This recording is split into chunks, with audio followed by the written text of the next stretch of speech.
Bonjour et bienvenue à une nouvelle vidéo de notre chaîne. Ici, nous traduisons les témoignages de personnes ayant vécu des expériences de mort imminente. Aujourd'hui, nous allons découvrir l'histoire de Howard Storm. Il raconte que Jésus l'a sauvé des griffes de l'enfer lors de son émis. Si vous n'êtes pas encore abonné à la chaîne, abonnez-vous maintenant. Activez la cloche de notification pour être informé de chaque nouvelle vidéo. Maintenant, écoutons le témoignage de Howard. Le 1er juin 1985, j'étais à la fin d'une tournée artistique de 3 semaines avec un groupe de mes étudiants de l'université où j'enseignais. Il était 11 heures lorsque, dans ma chambre d'hôtel, en essayant de conduire les élèves vers un autre musée, je me suis évanoui soudainement, pris par la douleur la plus intense que j'ai jamais ressentie de toute ma vie. Ma femme, inquiète, a appelé la réception de l'hôtel, et ils ont fait intervenir un service médical d'urgence. Environ 10 minutes plus tard, un médecin est arrivé et a diagnostiqué une perforation du duodénum, affirmant qu'une intervention chirurgicale était nécessaire dans l'heure, sinon je ne survivrais pas. Face à cela, il a appelé une ambulance, et j'ai été emmené en urgence à l'hôpital chirurgical. À l'hôpital, malheureusement, aucun chirurgien n'était disponible dans les 10 prochaines heures. Je n'avais jamais eu besoin de consulter un médecin auparavant et je n'avais jamais pris de médicaments pour soulager la douleur. C'est frustrant lorsque les gens essaient de minimiser cette expérience de mort imminente en la comparant à un voyage sous l'influence de drogue. Pendant ces longues 10 heures, j'ai supplié, pleuré et imploré qu'on me donne un analgésique, mais rien n'a été fait. Une infirmière est entrée dans la chambre et, avec compassion, a dit qu'ils n'avaient pas réussi à trouver un médecin, mais qu'ils essaieraient d'en avoir un pour le lendemain, qui serait un dimanche. À ce moment-là, j'étais tellement affaibli que respirer était devenu une tâche difficile, consommant toute mon énergie et ma concentration. Quand l'infirmière est sortie de la chambre, j'ai décidé qu'il était temps de dire au revoir. J'ai demandé à ma femme de transmettre mon amour à mes enfants et à mes parents, entre autres. Elle a commencé à pleurer comme jamais auparavant, car cet adieu aurait pu être pour toujours. Assise sur une chaise, elle a continué à pleurer pendant que je fermais les yeux et arrêtais de me battre pour respirer, devenant inconscient. En reprenant conscience, je me sentais merveilleux, absolument merveilleux, comme jamais auparavant dans ma vie. J'étais enchanté, heureux, émerveillé, surpris et désorienté. Cependant, la sensation de bien-être était indescriptible. J'ai vérifié la réalité de mon corps et j'ai réalisé que je pouvais ressentir, voir, sentir et toucher avec une intensité plus grande que je n'avais jamais ressentie. J'ai essayé de communiquer à ma femme depuis mon nouvel état de perspective, mais elle n'a pas réagi ou semblait incapable de me voir ou de m'entendre. J'étais là, exaspéré et criant après elle. Je me suis tourné vers mon compagnon de chambre, un Français très gentil, mais je n'ai obtenu aucune réaction de sa part. J'étais extrêmement en colère et confus. Puis, la pire chose possible est arrivée, j'ai vu un corps sur le lit, qui me ressemblait. J'ai refusé d'accepter que c'était moi, car j'étais là, vivant, à côté de ce corps. Il y avait quelque chose qui me ressemblait dans ce lit, mais cela ne pouvait pas être vrai. Après tout, ce n'était pas moi. Soudain, des voix ont appelé mon nom depuis l'extérieur de la chambre, criant « Howard, Howard, viens vite. Nous devons partir, nous devons partir. » À cet appel, je suis allé à la porte de la pièce, où j'ai été confronté à un groupe de personnes dans le couloir sombre, se distinguant uniquement par le faisceau de lumière provenant de la pièce. Il restait dans l'ombre, environ 8 adultes, hommes et femmes. Alors, j'ai demandé, je suis malade, j'ai besoin d'un médecin, peut-être d'une chirurgie. En réponse, ils ont dit, nous savons tout de toi. Nous t'attendions depuis longtemps, et maintenant c'est le moment de venir avec nous. Au début, j'ai voulu croire qu'ils étaient des employés de l'hôpital, prêts à m'emmener chez le médecin, mais dès que j'ai quitté la chambre, ils m'ont emmené dans un long voyage. J'ai vite réalisé qu'il n'y avait pas d'escalier, ni de montée, de descente, de mur ou de plafond. L'obscurité s'intensifiait à mesure que nous avancions. Les personnes qui m'accompagnaient ont complètement changé d'attitude, cessant d'agir professionnellement, et ont commencé à proférer des commentaires grossiers et impolis à mon égard. Cela est devenu effrayant. Ces personnes n'étaient pas amicales, elles semblaient vouloir me faire quelque chose de terrible. Enfin, nous sommes arrivés dans un endroit complètement sombre, sans aucune trace de lumière. À ce moment-là, j'ai déclaré, je n'irai pas plus loin. Pourtant, ils ont insisté, tu dois continuer, tu n'es pas encore arrivé.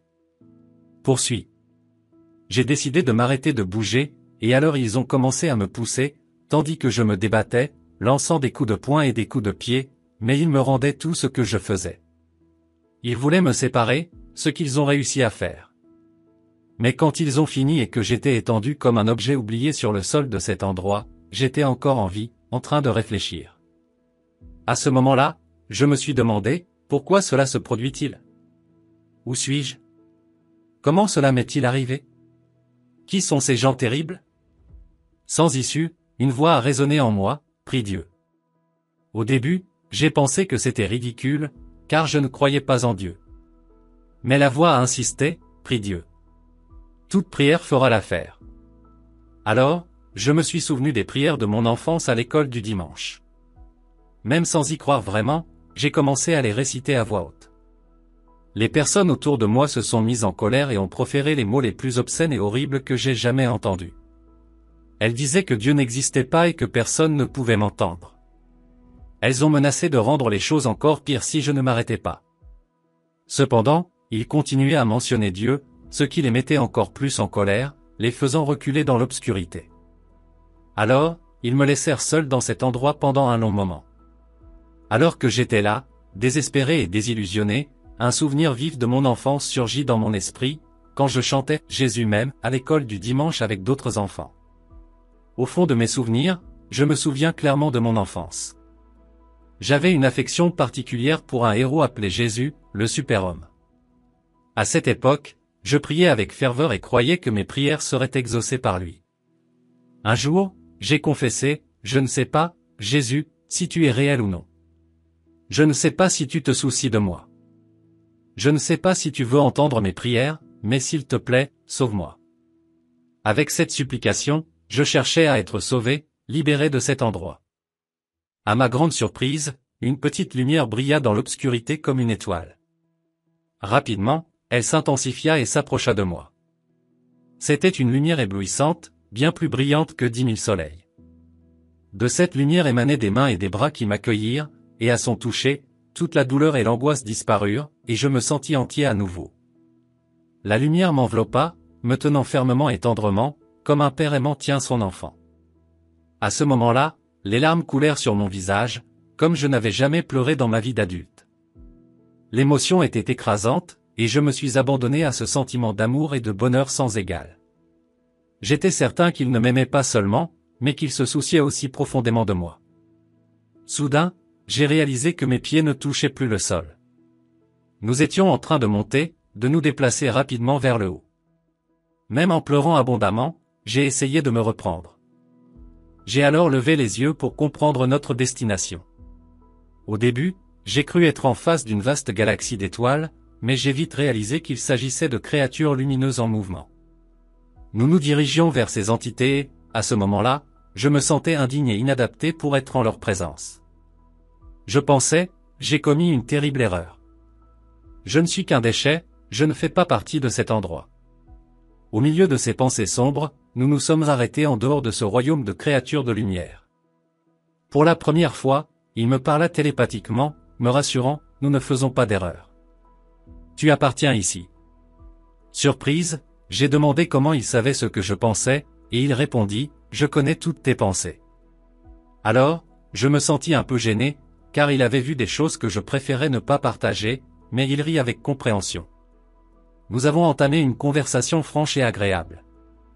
Jésus était une personne aimable et facile à aborder. Pour moi, il était plus qu'un Seigneur et Sauveur, il était mon meilleur ami.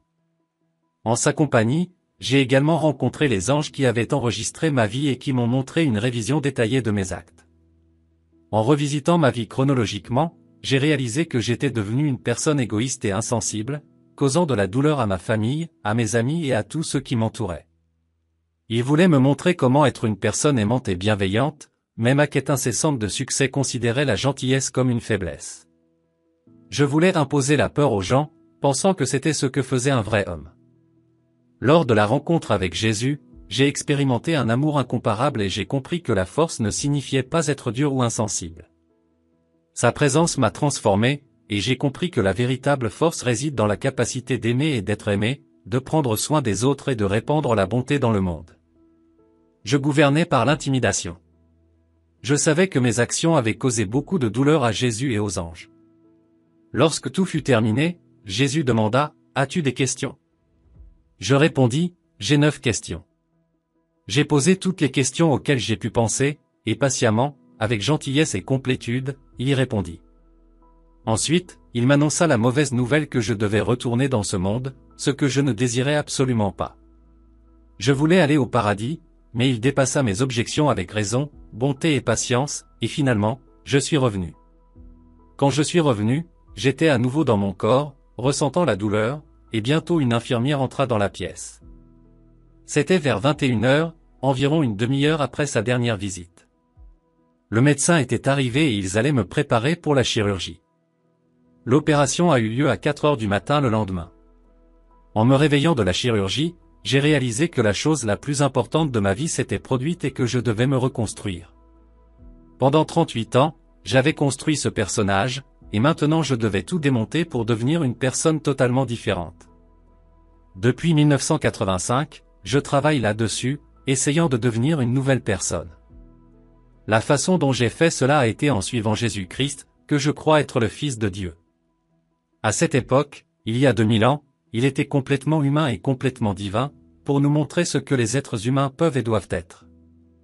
Et c'est l'histoire de ma vie. Alors, que pensez-vous de cette incroyable histoire? Laissez vos opinions dans les commentaires.